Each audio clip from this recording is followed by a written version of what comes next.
I'm Professor William Wheaton. I've been at MIT since 1972 in the Department of Economics, teaching urban economics. I got interested in urban economics back in the 1960s. In California, I used a computer bigger than this room to try and program how many people would use the BART rapid transit system. That was the first mass transit system built in the United States in more than 40 years, and it was a very, very exciting project. And after working on that for 2 years, I decided to go back and get a PhD and teach urban economics. And then I came to MIT, and in 1985, I was one of several faculty that helped organize and create the real estate program over here in the Department of Urban Planning. And I've been teaching back and forth to economics students as well as MSRED students as well as city planning students now for more than 40 years. And it's been a great ride.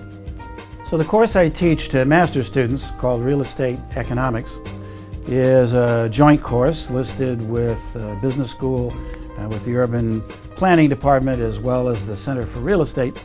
It involves a really interesting collaboration between the Economics Department and this program. Over the years, I've had 7 or 8 economics PhD students, always serving as teaching assistants for the master's level course in real estate economics. And it's been a very successful partnership. I'd like to think I have sort of 3 levels of students: PhD, MCP, and MSRED.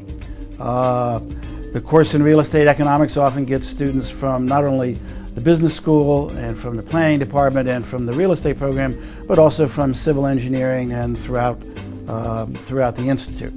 The course Real Estate Economics is probably my most modern course in the sense that it's all based on a series of lectures in electronic format. So we have more than 500 slides. We do exercises based on computers and data modeling. It's a very sort of high-tech course using real estate economics. So what does this course do? What I like to think real estate economics does is it tries to teach students in the real estate business or in the urban planning business how to look at cities and think about real estate like an economist does. So when I go into any city around the world, whether it's Mumbai or Manila or London, I have a way of looking at the city, looking at the historical evolution of the city and fitting it all into a framework. The framework tells me why houses are here and why businesses are there, why there are tall buildings here and low buildings there, why the waterfront developed, how it developed. It's all based on sort of the role that economic markets have played, sometimes for hundreds of years, in shaping cities.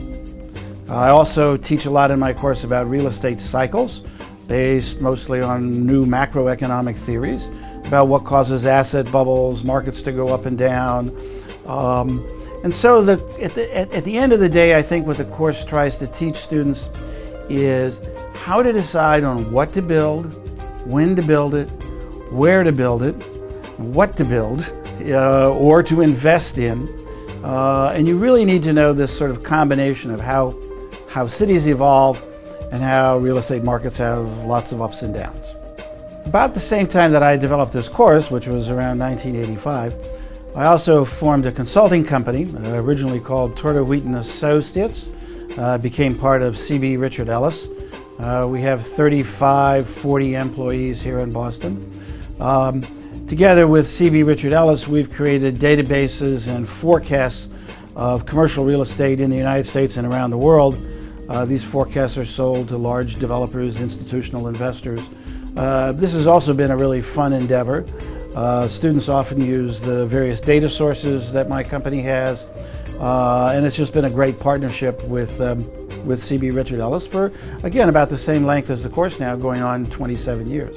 As my wife of many, many years readily admits, I have really sort of 2 families, my family and then my academic family, which is comprised of all of the student offspring that a professor winds up teaching and sending out into the world.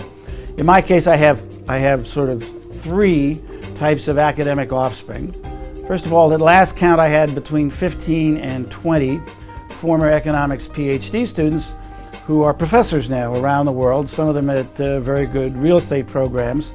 My second group of offspring is urban planners. I have 6 urban planners, surprisingly, that have done extremely well forming consulting companies dealing with transportation planning and economic development. And then lastly, of course, I have 950 some offspring from the real estate program. And they're by far my largest group of children. They like to tell me that my course gave them the perspective of an economist in looking at their markets all around the world, which is exactly what I try and do.